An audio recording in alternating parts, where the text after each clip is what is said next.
So, the last card of this banner we are watching is Caleb. Now, originally I thought this was based off of Ghost. It came to my attention yesterday, and Jadis had just reminded me now, that this is also based off of Just Like Heaven, which I've never seen. So, if this is also based off of Just Like Heaven, I will not understand those references. But if there's any references to Ghost, we watched that during our movie nights, so I will understand those references.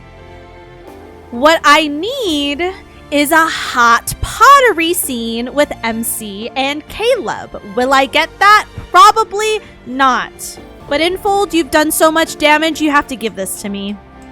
Give me what I want. And a different card. I don't care. They take a pottery class and it gets hot and steamy. Whatever you want to do, just I want it now.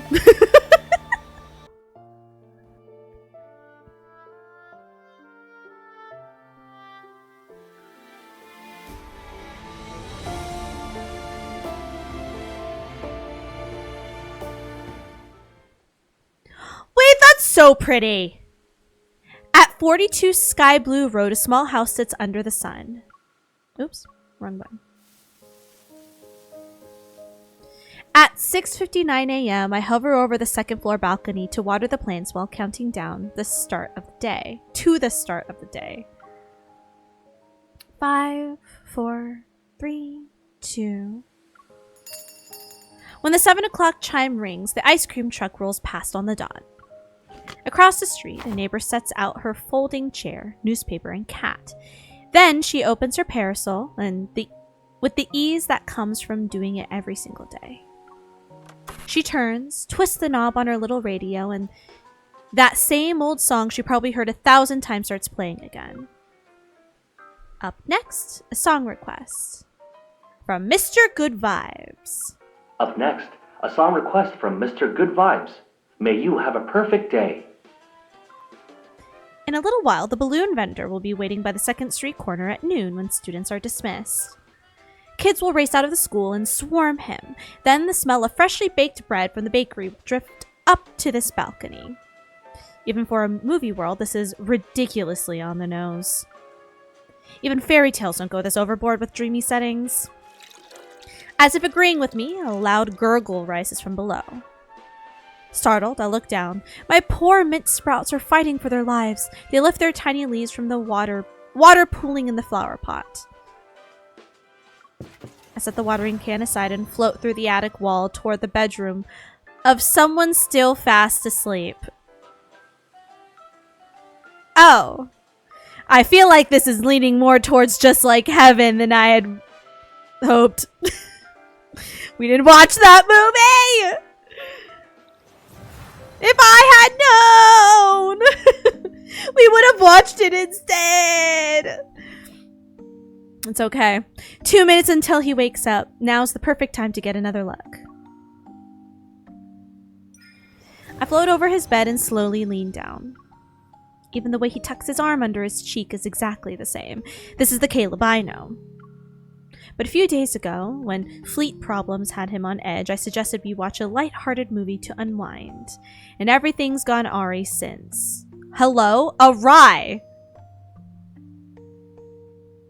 I should just quit. I just quit. Never mind how we got sucked into the film halfway through, or why I turned into a ghost. Why does Caleb genuinely believe he's always lived in this world? As if hearing me complain in silence, he slightly turns his head in his sleep. The movie version of Caleb is a pilot too, but he's currently suspended pending an investigation. What'd he do?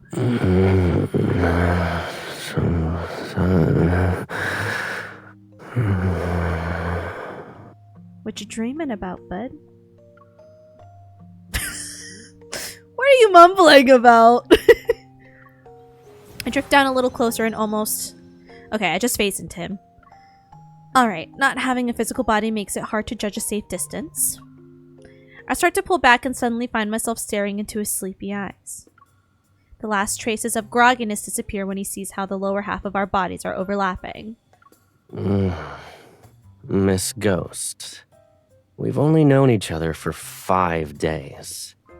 Maybe we should have some, personal space. Maybe. I can explain. Your room is connected to the balcony. This is the fastest route. If it bothers you that much, I'll take the long way next time.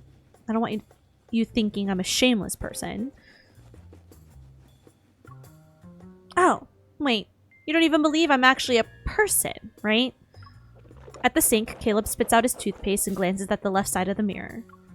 There's only an empty towel rack where my reflection should be. Of course I believe you. You're a hunter from Lincoln City who entered a movie world and wants to go home. Well, yes. As for the part about me being your... Here we go again. I sigh and float behind him again. My lips are almost touching his ear.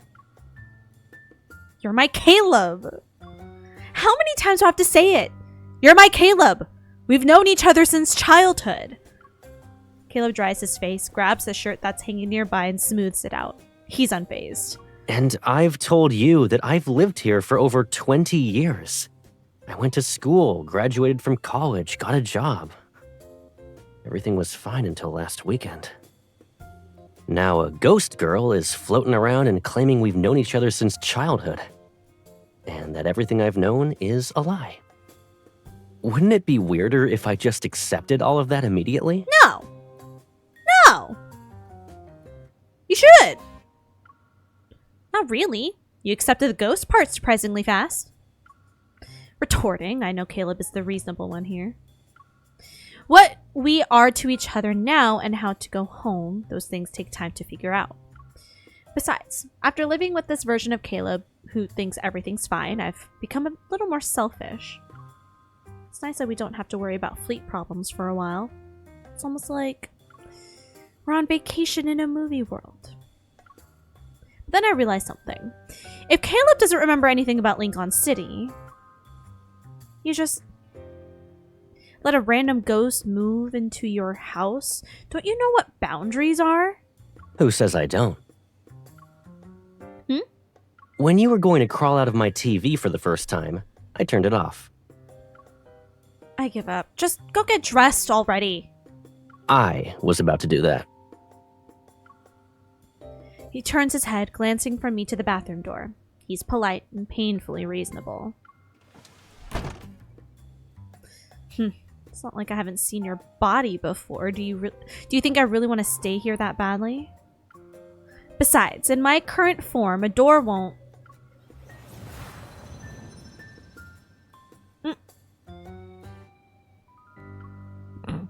Inside the bathroom, Caleb stands with his arms folded and eyebrows raised like he's been expecting me. A shirt is still draped over his arm, and his pajamas remain untouched. He hasn't even started changing. I'm guessing my bathroom is part of the quickest shortcut, too? Don't mind me. Let me just, my bad. I back away. Back away slowly. It's like giving that Simpsons meme, but it's a ghost with the wall, with the door. I back away before he can say something else that won't let me respond with a retort. I bet you could walk through a security checkpoint without setting it off. I haven't tried that, but probably. I can just float around it. So, slipping into a high-security courthouse's archives will be a piece of cake for you, right? Of course Wait. Hold on. What are you trying to rope me into doing this time? She can leave the house? Caleb headed out today to deal with a small issue. And the reason he dragged me into it can be traced back to when I first appeared in this world.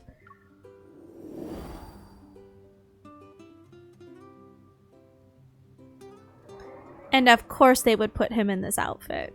After crawling out of Caleb's TV, I went through confusion, panic, denial, and eventually just accepted the madness.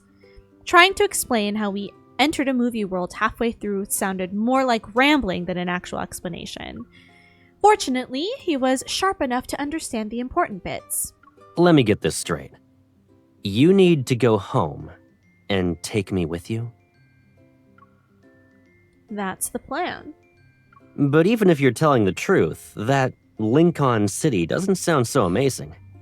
It just has more advanced technology.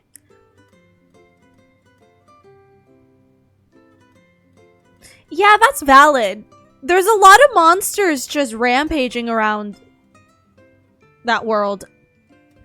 This one seems much lovelier. Why do I have to leave with you and not the other way around? Can't you just stay here? Well, here, I'm a ghost. There, I'm a human. So, like, you know? Yeah. What? The conversation has taken an unexpected turn. I stare at him blankly, hovering on top of the fridge. You're a human ghost? But I'm still a ghost. In the other world, I'm alive, and you can physically touch me. So. This world's just fine. It's even safer and simpler. You don't need to worry about anything here. What if he's just fully aware this whole time? And he's just trying to keep us in this world so he could keep us to himself. That seems like a very Caleb thing. Ghosts don't eat or sleep, right? A different form of existence, technically speaking. Oh, can you stand in the sunlight? I'm not a vampire. Watching him already start to figure out how to live with a ghost, I clench my fists in disbelief. If I had a solid fist right now, I'd knock some sense into you. That's an easy fix. Let's play a game. Hand me the remote. I can't believe what I just heard. You're thinking about changing the channel now? Just give it to me. A second passes in silence, and I pick up the remote and hand it over like it's nothing. See? That works.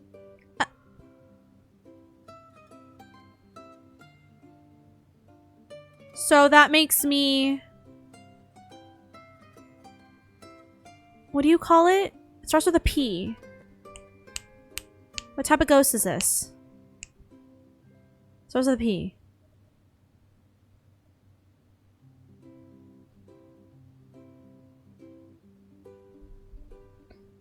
Poltergeist. Thank you. I'm like, it starts with a P. I'm almost there. Thanks, guys. I just touched something for the first time in this world. How did you do that? You said we're in a goofy fantasy film, so weird things might be part of that package. He's Either way, so I'm the aware. protagonist. It comes with perks and hidden gimmicks. He's too aware compared to everyone else. He has to know.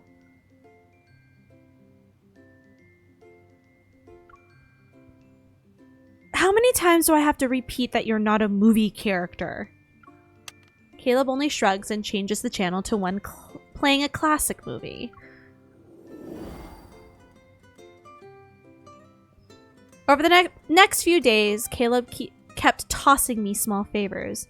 Seeing a trend? Well, they're all ghosts. I open bread packages, Hello? I open bread packages, get DVDs from the top shelf, mess with the planter, the watering can. Somehow, the list of things I can touch keeps growing. But I still couldn't touch Caleb. Caleb said the fastest way to blend into another world is to form a close connection with someone who lives in it. But getting the newspaper for him and watering the plants doesn't exactly build any close connections. Hovering outside the bathroom, I'm mulling it over when the doorknob turns. Hello, how is Stray? How is your stream? Caleb steps out in a fresh shirt and looks at me.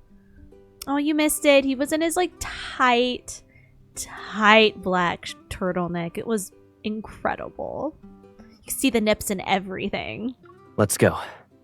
I'll be counting on you today. What am I doing? Right, I need to do something that matters.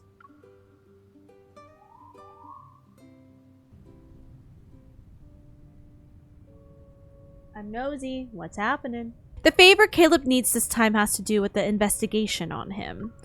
Today's hearing will decide whether he loses his pilot license for good. What did he do? My job is to sneak in early, review the documents, and make sure the key numbers line up. Plot twist. He's our murderer. These documents are for the pilot, right? The one everyone was crowding around outside? He's pretty good looking. He is indeed. Why would he break the rules? I've never heard of him doing anything like that. I have no idea. We just keep the files. Don't overthink it. Did you leave a window open? I feel like there's a draft. The papers are all over the place. My hand freezes in midair. Guilty, I glance around and confirm that neither archivist can see me. The fluttering pages settle neatly on the last one.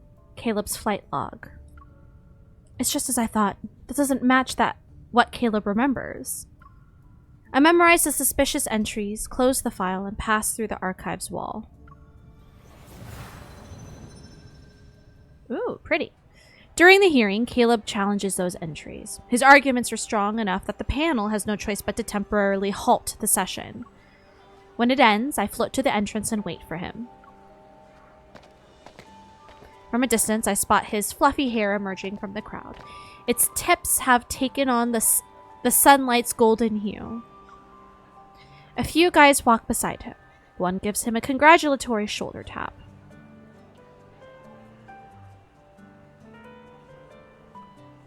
Platform, you get it. You get me.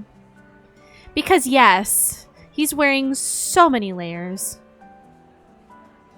When you recited those numbers calmly, some people looked like they saw a ghost. Guess Lady Luck's on your side. Me, am I Lady Luck? You're not wrong. Luck be a lady tonight. As he speaks, he flashes me a smile. She's here for me. I'll see you guys later.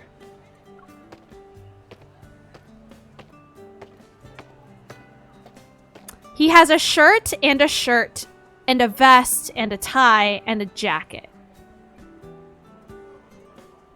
He has a button-up shirt under another button-up shirt under a vest under a coat. Okay. Suddenly quickening his relaxed pace, he weaves through the crowd until he reaches me. Were you waiting long? Do you want to walk around for a bit? You really helped me out back there. I would have been grounded for life. And that half-built plane in my yard would have been on the flea market shelf before I could finish it. Its pieces will probably be scattered around and transformed into wall clocks, desk fans, and bar stools. You right, Turquoise, you right. As if you'd be flying into the sunset before letting them be turned into scrap metal. I'm really starting to believe we've known each other since we were kids. You know me too well. Yeah. About time you figured it out. By the way, I only heard bits of what the panel said. What got you suspended in the first place? Don't tell me it was reckless flying. It's a simple question, but Caleb's eyes shift ever so slightly. Not exactly. I spotted something unusual on my last mission, so I flew over to check it out. UFO? By the time I realized it, I had already passed the city's boundary. That's when they started watching me. Think of it as an unspoken line no one usually crosses.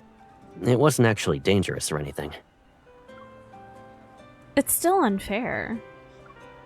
I picked this movie because it was supposed to be lighthearted and fun. Now it's boxing him in. The boundaries aren't even marked. You crossed it by a millimeter and they punished you for it? How are you angrier than I am? Your cheeks are puffed up like a balloon. He laughs and pokes my cheek. Then he pauses. Only to poke me again. Okay, you can stop now, or this balloon is gonna burst at any time. Wait. Shocked, I grab his finger.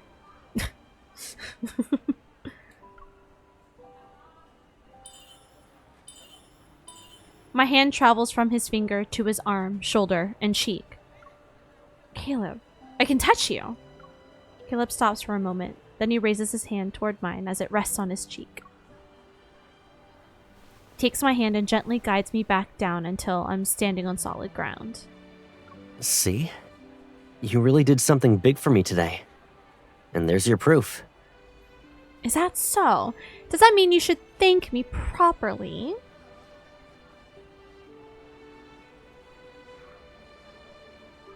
I require Keith.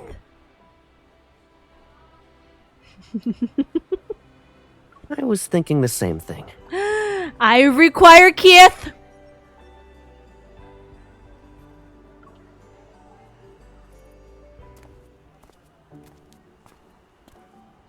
The light turns green and Caleb takes my hand. He leads me to the balloon vendor across the street.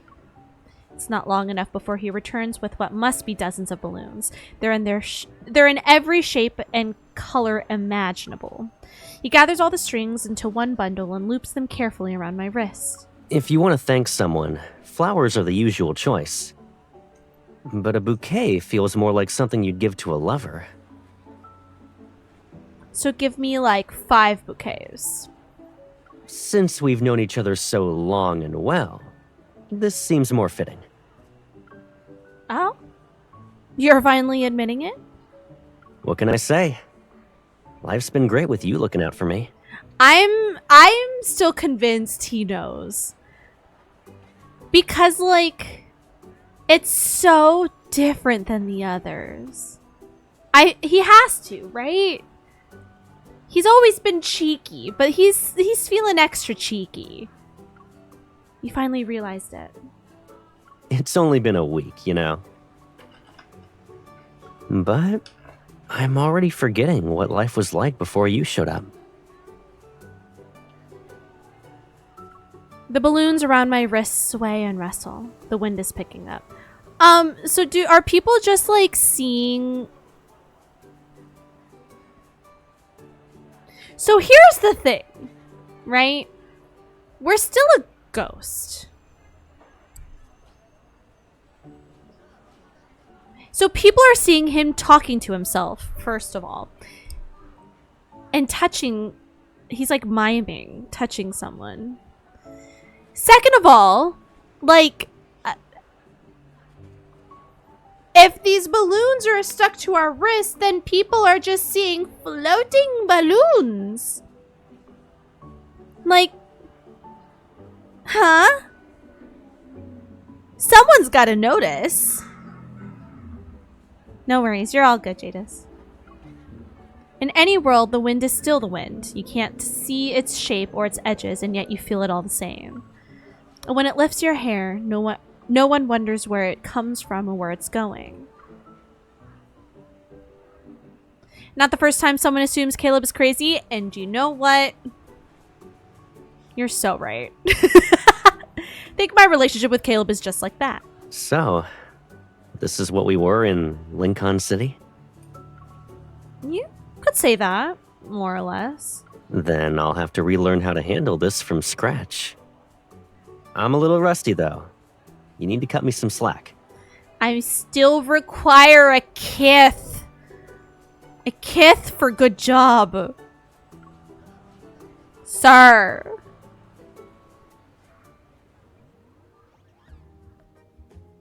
It's possible that there's no one around. Nah, they were in a public place. But also right outside the court. For his hearing. He just starts talking to someone in the air.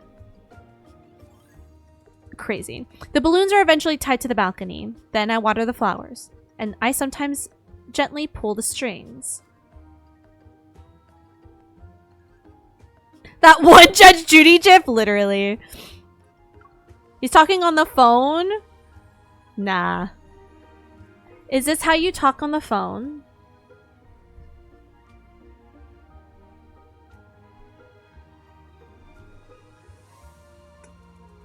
No. Small splashes of color dance across the walls, which gives the house a new subtle warmth. A fresh bouquet appears in the vase each morning. The landscape photos in the frame slowly sink beneath new pictures of the two of us. Oh, have we become a physical person now? What? Also, so technically the setting is supposed to be MC and Caleb's family home. In the background, you can, right here, you can see it's a photo of Caleb and MC with grandma. Maybe he did kill you? Maybe! The sofa, the bookshelf, the closet, places that used to look neat yet empty now become shared spaces. He becomes full yandere? Is that how you say it? He loved us so much he killed us. Turns into a murder mystery. Even though starting from zero, Caleb learns quickly and soon grows into his new role. But sometimes the exact opposite happens.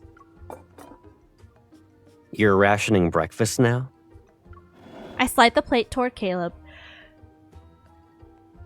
Sorry, and move his iced coffee out of reach. It's to keep you from hurting your stomach again. It's already close to giving out. Oh? How much time is left on my warranty? When it expires, do I go to customer service? What about refunds and replacements? No refunds or replacements. You're covered for life. I see. He blatantly grabs the coffee and I pushed away and defiantly takes a sip. There's no reason for me to start a maintenance check today.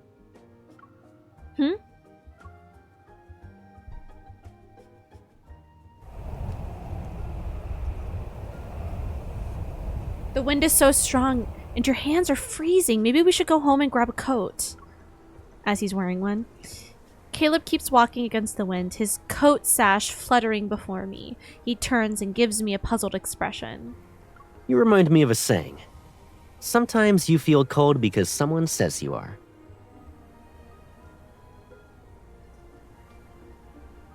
Interesting.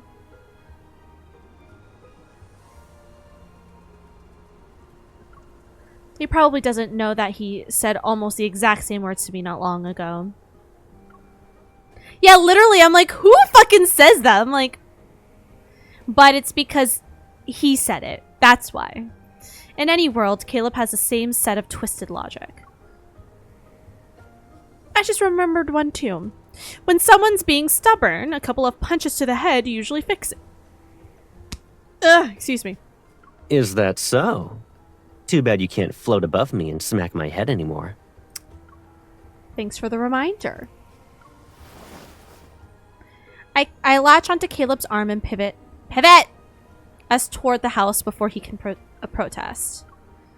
I might have forgotten to tell you, I'm a deep space hunter, and a pretty strong one. What? Tackles him!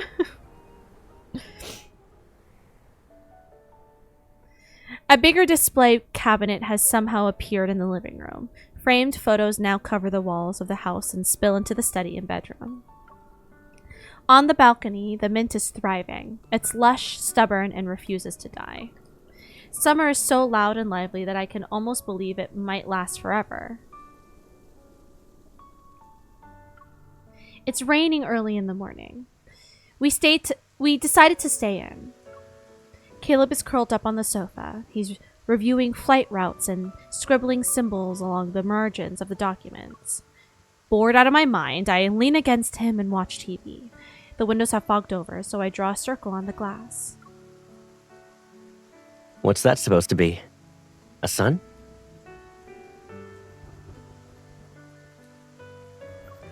Close. A sunny apple! I give it a face and the stem, and sketch its signature pose where its hands are on its hips. It looks sulky. Call it a gloomy apple instead. Does it hate rainy days? I'm afraid it's going to be grumpy very often. It rains here every Monday. His gaze lingers on the small apple, but he seems to be looking through the glass at the same time. Yeah, after the rain stops, tomorrow will be the same as every other day. Mrs. Bohr comes out and sits in the sun at 7, and Mr. Enda, the balloon vendor, always sells 5 balloons a day. See? He has to know! Oops. Wrong button. No matter when you turn on the radio, the first song is always, "May you have a perfect day." He has to know. You noticed all of that? You think I don't pay attention to my surroundings? Come on.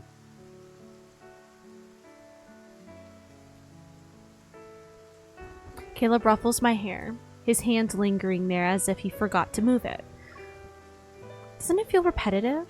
The world's perfect, yet nothing changes. Sometimes. But the truth is, we never really know what kind of lives the people around us are living. The neighbors might be thinking I'm the one who's predictable and boring. Vanishing during missions, sleeping until it's 10 o'clock on my days off, drinking the same black coffee every morning. Well, okay, that's normal. That part's pretty normal. Let me correct you. Your mornings include at least 1 serving of bacon and eggs now. Oh, true. He leans back against the sofa again, and this time his head moves toward the crook of my neck. His idle breaths are warm. I've lived alone for so long that I've gotten used to keeping myself at a distance. A little space between me and the world. It felt safer that way. Confession, I haven't watched The Truman Show in full. I've only seen bits and pieces. And at that, it was a very long time ago. I feel like I definitely have seen Groundhog Day. I feel like I've watched it so many times because it would just be on TV. Do I remember it? Not much. Because I was very young, but still. I agree. I grab a cushion and gently smack his chest with it. So move over, you're squishing me. Nah, you wedged yourself in my one-seater. Is my lap comfier than the chair? You're such a meanie. You won't even let me sit here for a bit. Before, you used to tilt my head toward him out of habit, only to see him turn away with an uneasy expression. Why did you move away? I'm trying to protect my nose, in case you get mad and headbutt me later. So, this before you mentioned. Did we also have to fight over one chair back in Lincoln?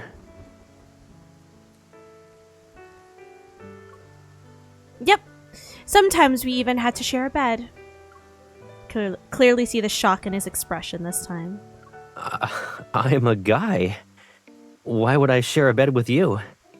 Is this really how childhood friends get along in Lincoln?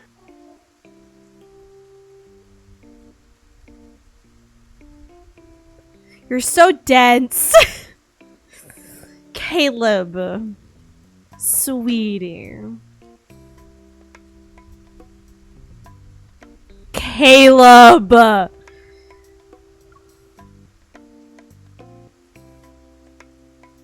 Men, am I right?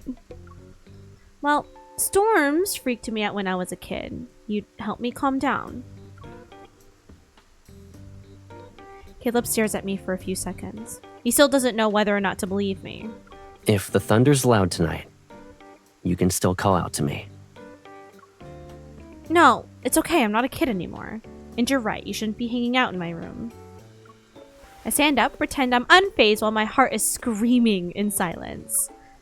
Does he just want to be my friend in this world? Dude, imagine getting friend zoned in the movie world. Bruh. That would crush me. Ever since the rainy day, that question has been bugging me. This world stays perfect by never changing. Changes are seen as risks and dangers. Everything moves slowly and predictably here, as if life is an is on autopilot. For all of this, it never even crossed my mind that, what if Caleb actually prefers our current relationship? Oh.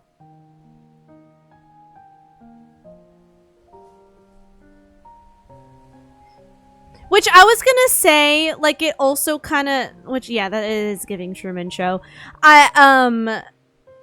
It made me think of,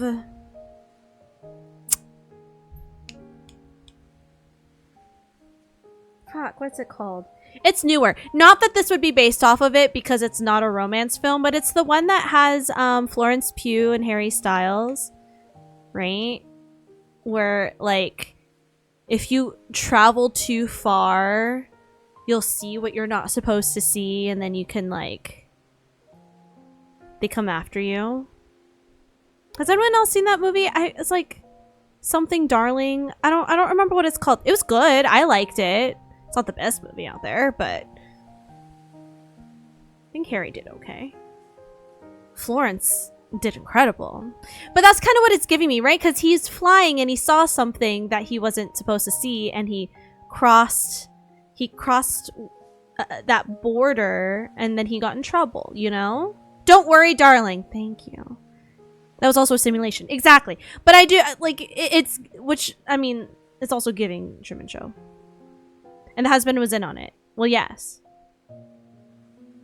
All the husbands were in on it. The wives weren't, except for Olivia Wilde's character, who decided to be in it because that's where her children were alive. Which, that's so sad. But none of the wives knew they were in on it. Or they were in it.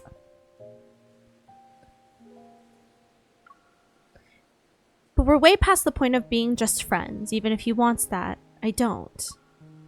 Anyway, I'll get an answer out of him one way or another today. Your toast is gonna become a fossil in 5 minutes. It'll be Monday again tomorrow. You're still watering the plants? I come to my senses and pull the watering can away before the liquid spills over. Mint needs water every day. Plus it's summer, remember? That makes so much sense for this card that I'm wondering if they are referencing that. Maybe. We'll see. Is that why you turned my flower pot into a bathtub?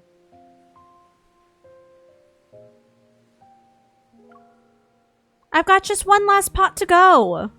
As I lift my hand again, the watering can slips out of my grip. It dumps water all over the floor. Thanks for jinxing it, Caleb. Now the balcony is a bathtub. Bend down to pick it up, but my fingers pass through the handle. They're transparent again. What? My heart sinks. I try touching the shears, the planter. My hands face through each one. It feels like the thin threads that tied me to this world finally snapped this morning. Is this world pushing me out because I wanted change? Caleb went through this too. He barely crossed the line and almost lost his pilot license forever, see? But if he figured out how to connect to this world, then maybe he knows what to do. Fine, Caleb.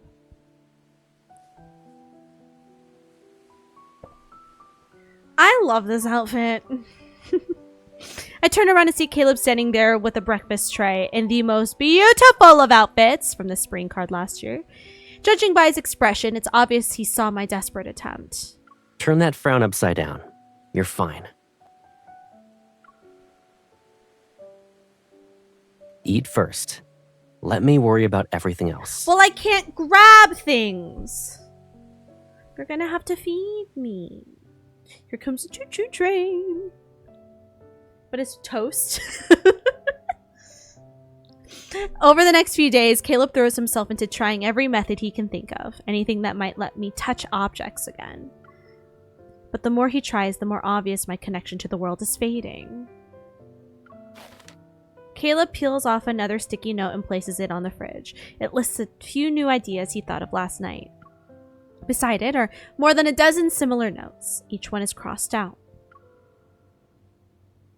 At this rate, we'll run out of space on the fridge. Then we can get a bigger one. I can stock up on the food you like. I peel off a sticky note. I can't hold back anymore. Caleb, we never truly belonged to this world. We were always going to leave eventually. My connection to it is disappearing. Maybe we'll be going home soon. Also think it's interesting that Raph and Caleb are the only ones she directly tells. Well, to be fair, telling Zane and Xavier would be crazy, giving Zane they're in Pride and Prejudice. So what do you mean a movie? And then Romeo and Juliet. Which again, what do you mean technology? And a movie.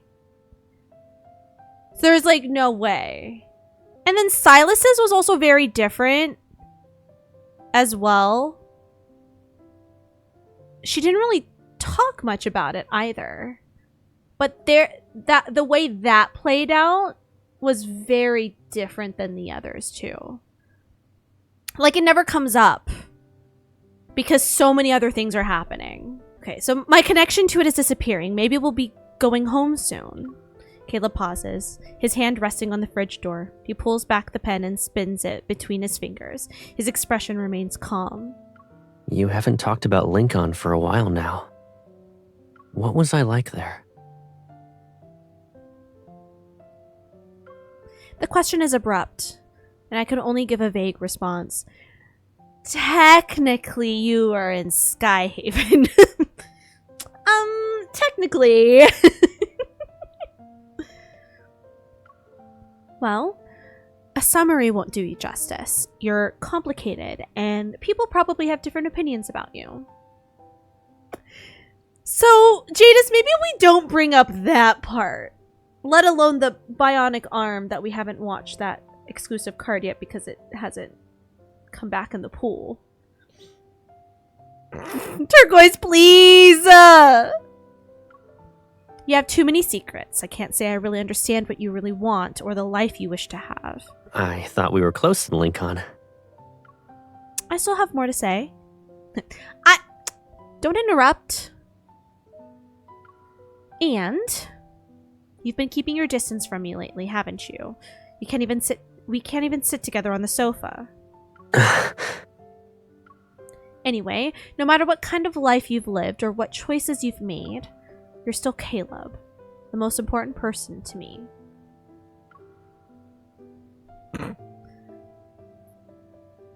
That's such a funny emote. Without thinking, I fold the note into a small paper plane and send it gliding toward Caleb, not the paper plane. I've also been wondering, do you really want us to just live together like this?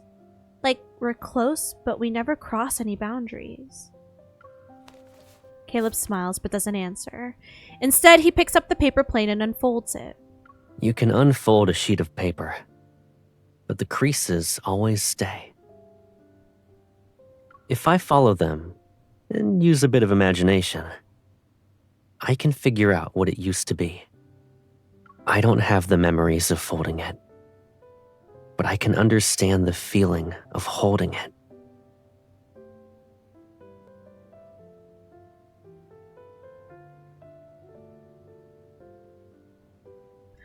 So that's beautiful. Okay.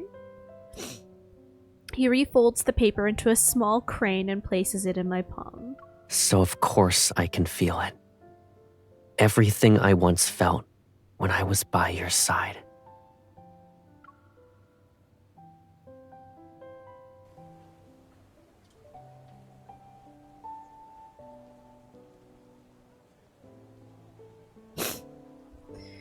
The notes on the fridge stop multiplying.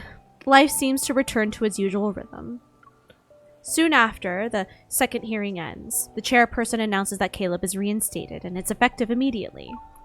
As the others stand to applaud, Caleb pushes his chair back and walks out without waiting. I just love that he's wearing like 20 different outfits in this. Every scene, new fit. Boom, new fit.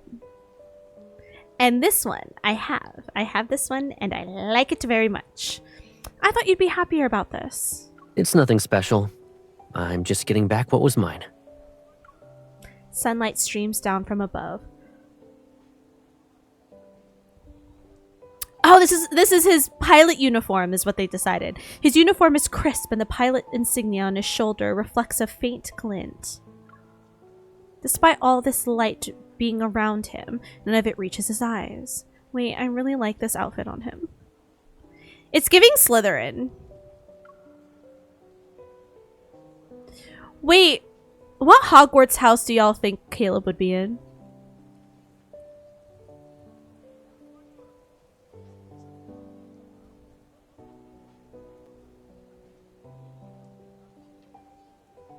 Yeah, I was thinking Slytherin too. Yeah, plus he looks great in green. Do you want to walk around? I'll treat you to ice cream. I didn't really help this time, but I can at least celebrate with you. Sure. There's a place I've been wanting to visit. Xavier is definitely a Hufflepuff. Zane is Ravenclaw. I think that's like the duh. So then Raph and Silas.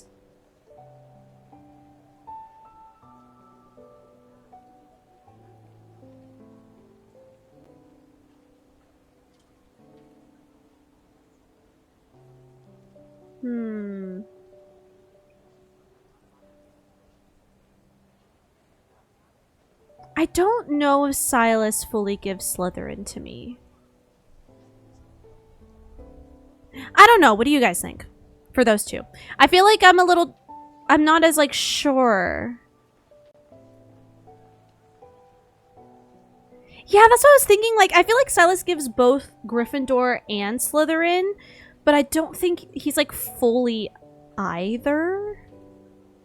But Raph gives Slytherin? Wait, I need you to explain that one. Because I don't know how I feel about that. I'm curious why he gives Slytherin to you.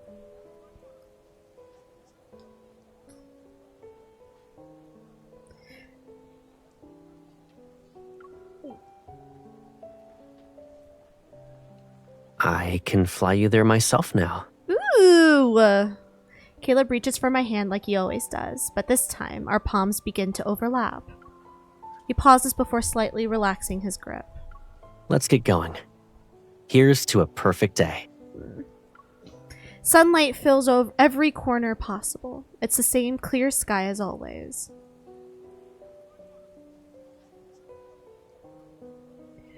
Ooh, you know what? Raph is fueled by revenge. So I think that's actually very fair. I think out of all of them, he's the most fueled by hatred and revenge. So I think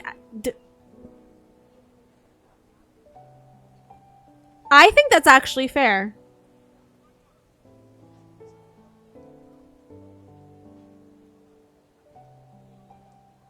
I think he gives some Gryffindor to me too, but like, I didn't even think about that. Silas is beyond the restrictions of houses because the house personalities aren't nuanced enough. Yeah, that's fair. That's also fair. But like, where do we think the hat would sort him if he had to be sorted into a house? Plot twist, Silas is also in Hufflepuff.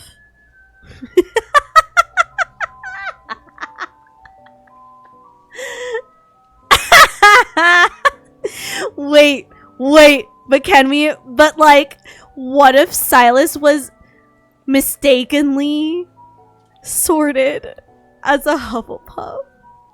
And he and Xavier are beeping. I need someone to draw this for me right now. I need someone to draw this for me right now. Ah, can you hear the ice cream truck outside?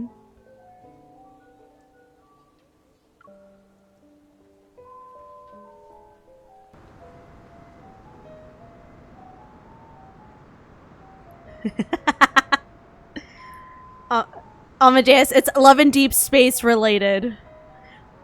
But we're talking about where all of the love interests, where they would fall in like Hogwarts houses.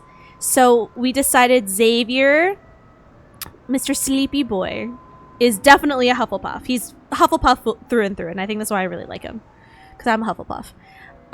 Caleb is very much a Slytherin as well. Zane, Mr. Doctor, super Ravenclaw. He's a fucking surgeon. He's the most Ravenclaw of them all. But then the nuanced ones that we were trying to house are Raph and Silas. We decided Raph fits in, even though he has Gryffindor tendencies, we fit him more in Slytherin because he's the only love interest whose actions are fueled by hate and revenge. He has a lot of darkness in him, even though his personality comes off as really light and goofy. So then Silas, there needs to be a lot of nuance because there's a lot more to his character. So then I made the joke that he should be in Slytherin, but what if he gets mistakenly sorted into Hufflepuff? Because Silas as a Hufflepuff is really fucking funny. and then Silas and Xavier are just always beefing.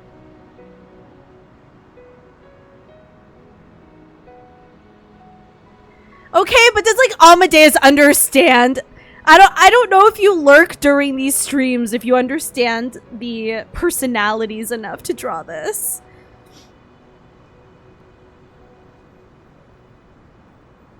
The twist, Silas actually asked to be put in Hufflepuff because he wants a quiet, drama-free life. That's so fair, actually. He just gets pissed off that Xavier is always sleeping during class. It's like that character in Until Then. The one who's like the dean's son that's always passing classes but is always sleeping in class. That would be Xavier. Somehow passing. Maybe not the top of his class, but somehow always passing regardless of the fact that he's never awake during class. Oh my god, yes. I just hear trigger words and have a pad and pencil in front of me. If you draw this, I would be very grateful. This would be really funny.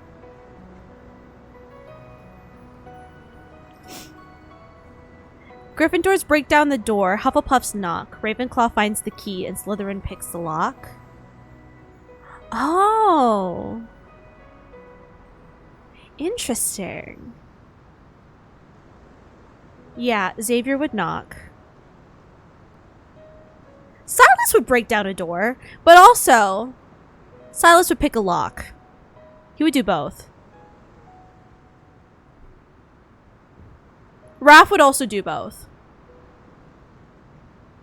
I could see Caleb picking the lock, just so he could see MC. Griffin Puff. I would just knock. Do you want to build a snowman?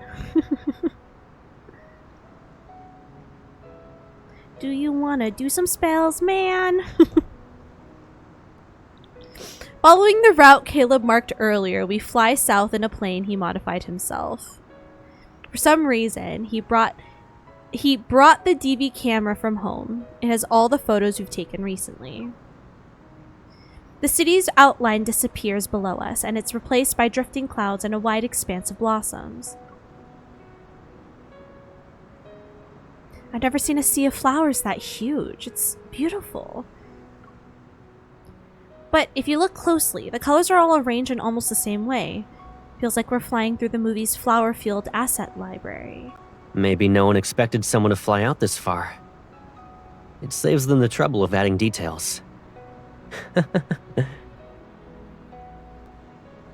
So you are aware!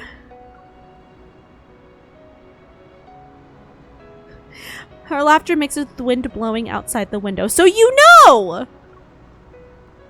When the plane... That's the ice cream truck. When the plane's fuel is about to be depleted, I see a flicker at the place where the mountains meet the sky. It looks like a few frames were removed from a continuous film reel, which left a small gap. So it's Truman Show. Caleb, over there. Yeah, that's the boundary I wanted to check out last time. I think we'll be in the Lincoln City you keep mentioning once we cross it. What makes you say that? You saw that flicker, right? I've seen that flickering pattern more than once. Places near the boundary are where they appear the most. Wait, is he self-aware? I just had... He's acting so differently than the others. Because the others had absolutely no fucking clue. But here's the thing. Here's the thing we need to remember with Caleb. He has a motherfucking chip in his brain where he is fighting, and I mean fighting, for his life to keep his memories of MC and making sure that does not get erased. So in no way do I immediately believe he just forgets about MC because they're in a simulation. Like, no. He has, like, much stronger powers against him. And he still manages to keep every single drop of memory with MC. Right? So, that's why. That's why it makes sense that he's aware, which then would make sense why they lean Truman Show, Don't Worry Darling with this. On top of the ghost aspect, right? Which again, I like how different this is from the others. It doesn't feel as repetitive. This one strays a little bit in the same way that Zane's strays a little bit too. Did it flicker? I didn't notice. Why even have her as a ghost? Because they're in a specific movie. Whatever the movie they are in, the female lead is a ghost. So let's say they're in Just Like Heaven. Hi, RV. Let's just say they're in Just Like Heaven. But it turns very Truman Show-like because both of the leads are very aware. A Truman Show with the dead wife? Yeah. Maybe. With some other ghost film references here and there. Places near the boundary are where they appear the most. Caleb turns his head and looks at me with a serious expression. I saw the same flickering on you when we first met. That's why I said I believed you came from another world. I'm surprised, but then more questions follow. No pottery here, and I'm pissed. I'm telling you, I need hot pottery scene with Caleb MC. And if someone else wants to draw that for me, I will not be upset about it.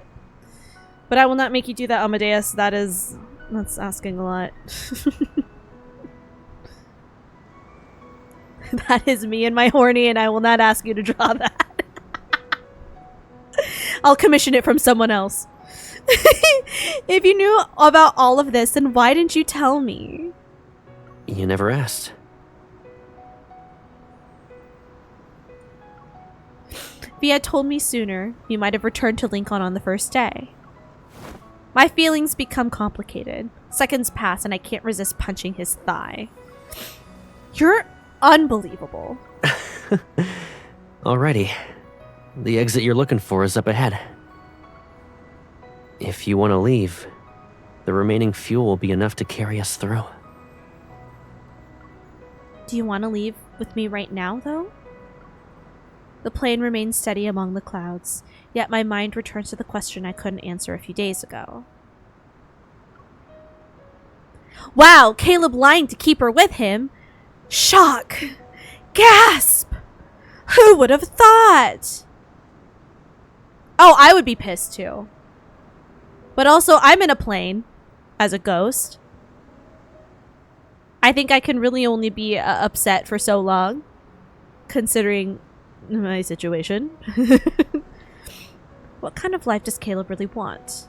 A life with us! And just that. Lincoln City isn't as calm or carefree as this place.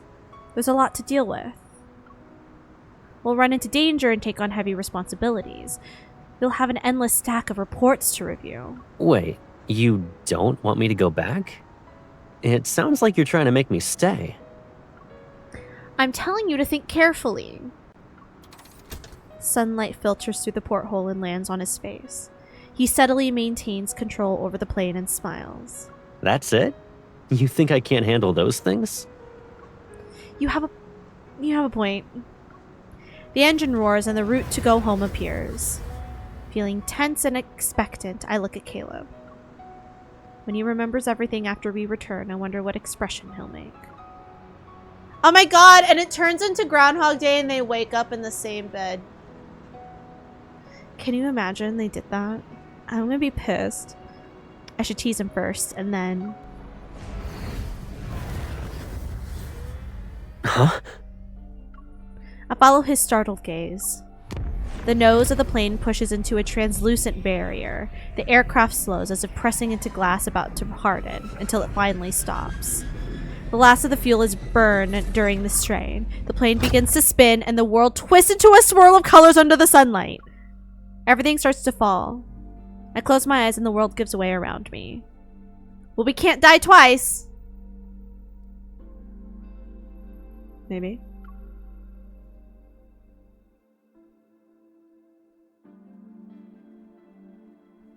After returning from those flower fields, Caleb takes me to several other places he marked as boundaries.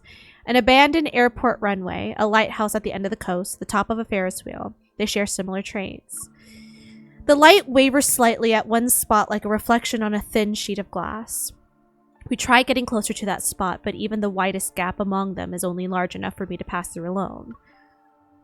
The Ferris wheel completes another rotation. I press my hand against the cabin window and more light passes through my palm. Do you want to record something before you completely disappear?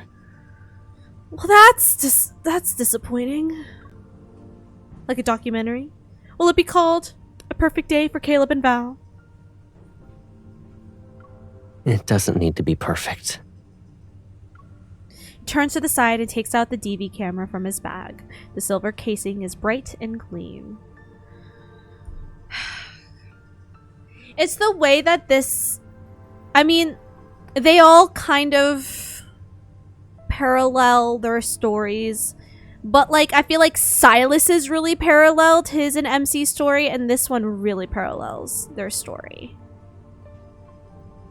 A little bit of Xavier, too, with the whole Crown Prince. Said he doesn't want to be Crown Prince, so he'd rather run away with MC, but more so those two, Caleb and Silas.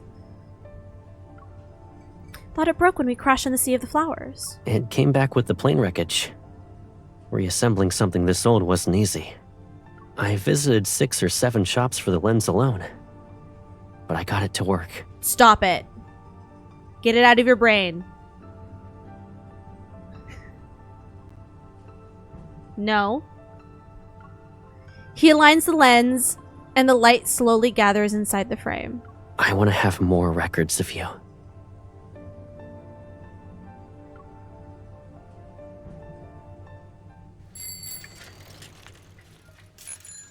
After leaving the amusement park, I hold the DV camera while Caleb pedals a bicycle. He's carrying me at the slowest pace he can get. The wind nudges us from behind, and the viewfinder, the street moves slowly in reverse. I'm doing my best over here. You said you'd bring me to that cafe to try the worst drink on the menu. The cilantro latte? Ugh. It's still open. Do you want to try it? No. No, I don't. That sounds horrible. And I don't have the soap gene. But cilantro latte sounds despicable. Atrocious. Hideous. Disgusting.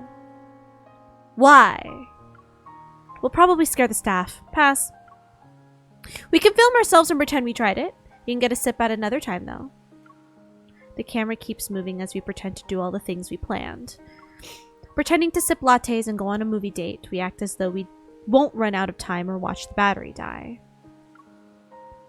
I film a cat sleeping in a flower pot, an exaggerated graffiti-covered sign, and a plane leaving a contrail across the sky. Sometimes Caleb takes the camera. He points it at me and the streets and shop windows we pass together. Now that I'm looking at them, I guess I never really knew these streets, even though they were always next to me. There are still so many corners I have yet to explore. And boundaries I haven't recorded.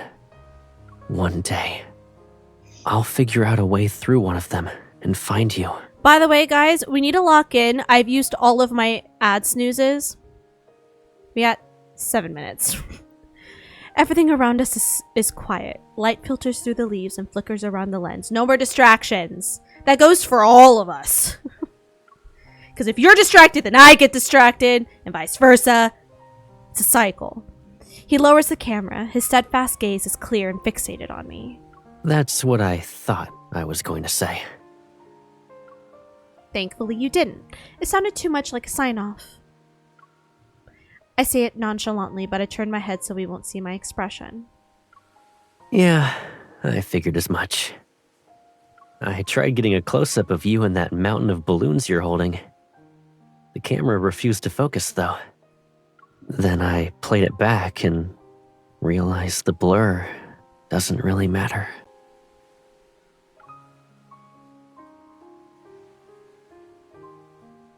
He turns the camera around to show me the blurry clips he recorded. Instead of making flight log entries like, on this day at this time I went somewhere with you to do this and that, it's your laugh, the sweetness of the ice cream, and the warmth of the sun that I want to remember. Fuck, I'm about to cry. We need to lock in! When everything else fades, those blurry yet real moments stay with me. The footage freezes on a black screen, the sounds in the background become clearer. Is that the wind?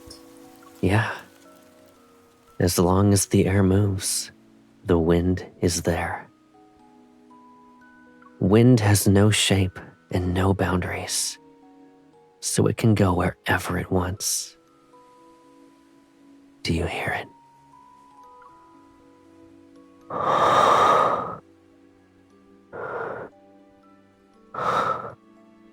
This is the closest wind to you right now. And it's saying... I hold my breath. Caleb suddenly hits the pause button and reveals an easygoing smile. Stay tuned. Hmm? I'll save the sentimental lines for later. As you've said, we haven't reached the finale. I need to keep a few lines for next time, you know? Then you'll have a reason to think about me.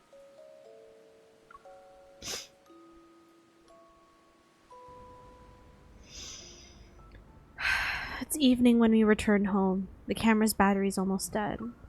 Caleb ties the balloons we brought back on the balcony. I look out the window as the entire city slowly sinks into dusk. Maybe this world will flicker like a device that's turning off in just a few seconds, and then I'll return to Lincoln. Despite knowing we'll meet again, I still feel sad about the moment is approaching.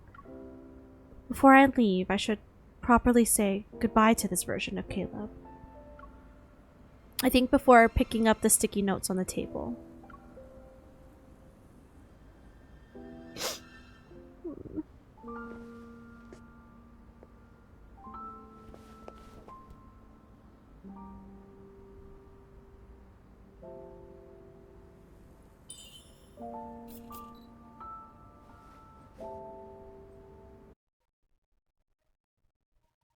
What? Caleb! Yeah?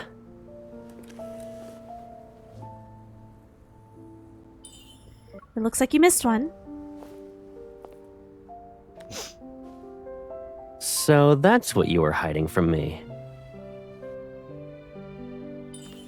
Get ready to be moved to tears.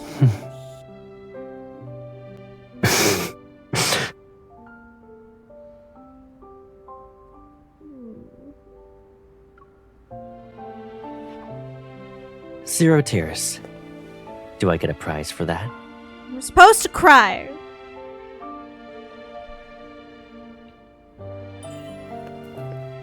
When you see its grin later, I hope it makes you smile and think of me.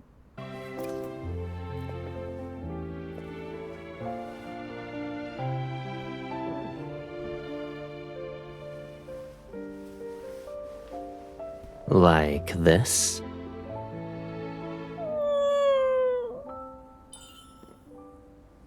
Then, this one's yours. Let it hold your hand for me until I find you again.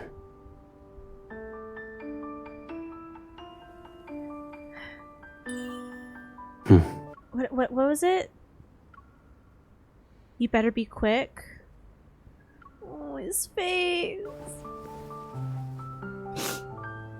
I'll fly to you.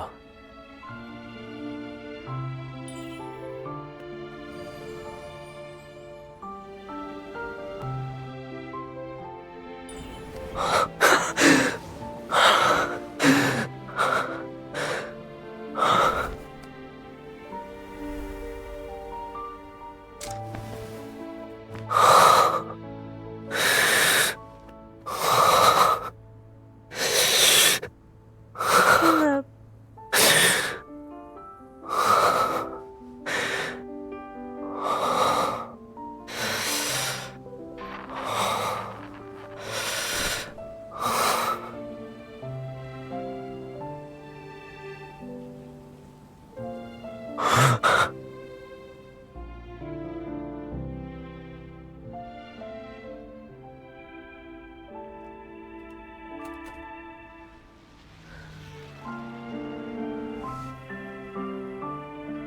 I'm so sorry I that went ads are everywhere. about I had to find the boundary that leads me to her. Wait. Ads are about to roll. I'm so But sorry. I never succeeded.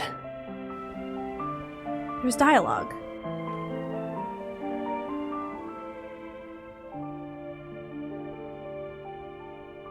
Could never touch him again. Did this world even exist before you came to me?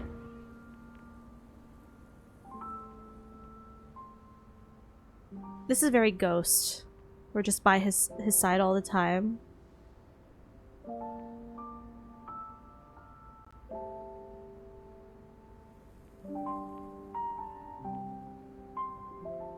Loud!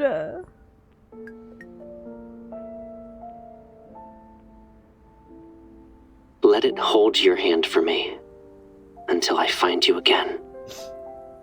I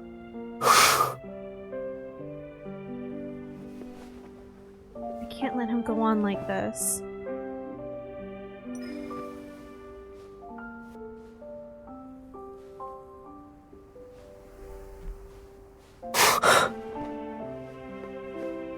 Oh, his face! Is that you?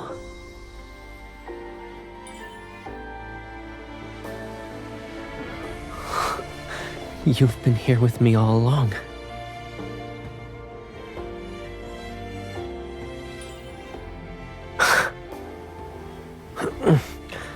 I guess I'll never have any privacy with you around.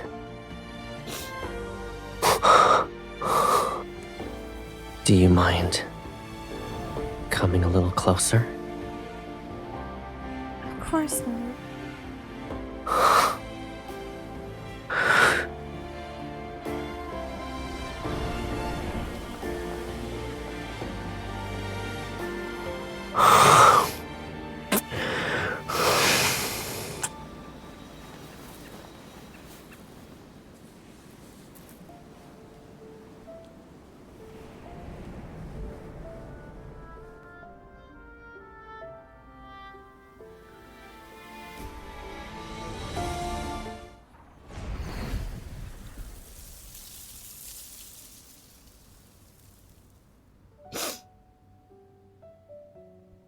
The wind rises and rushes. The sound fills my ears like a plane's roar as it finally breaks through the boundary. The sweet, buttery scent of popcorn reaches my nose. I open my eyes. The theater is dim. Credits roll across the screen and colorful balloons float against the backdrop where the sky is painted blue. Warm fingers curl around my palm again. I turn my head. When you're really engrossed in a movie, time flies. Why is he in his colonel outfit? Sir, don't do this to me! And this one ended at an unfortunate moment. If a certain leading actor hadn't kept a few things to himself, the finale would have aired on day 1. Well, since the movie picked the two of us, maybe it won't let us go until we finish the last scene. Of course it would be Silas's and Caleb's where they're like, let's finish this at home. It would be those two. Caleb points to his face. He wears the same smile he had on the day when we first met in the film. Call it the intuition of a seasoned protagonist. Call it the intuition of someone with a chip in their brain. So did we reach the perfect ending? Of course not. Our story isn't something someone else wrote. Well, we don't have a fixed ending. valid. Once we leave the theater and go home, we'll still have plenty of things to do. Heyo. And lots of stuff to talk about. And a little bit less talking? Unless you want to talk. Wally. I can already see you're ready to interrogate me. Oh, yes.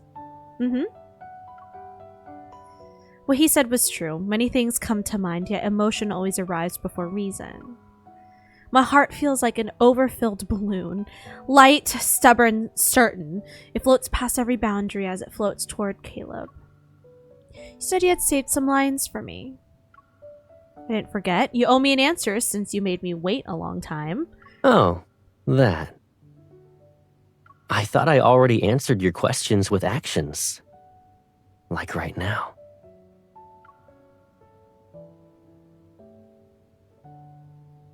He leans in, and a firm, warm embrace envelops me. Miss Ghost, can I pick up where we left off with that kiss?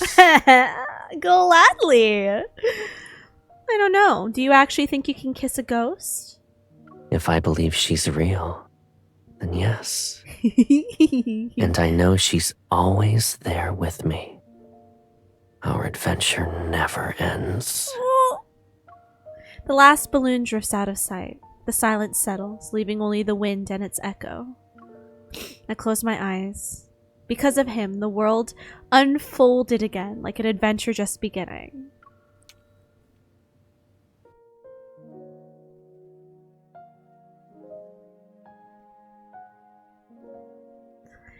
That one is so interesting. Yeah, he knew from the get-go. Now, maybe he wasn't as fully aware as MC is, but he knew. He has to know. I feel like if they didn't make it where he's somewhat self-aware, and this card is considered part of the canon timeline, it's not an AU, then people would have issues because of the chip. Like, he is somehow able to manipulate brain activity so that he won't forget his memories of MC.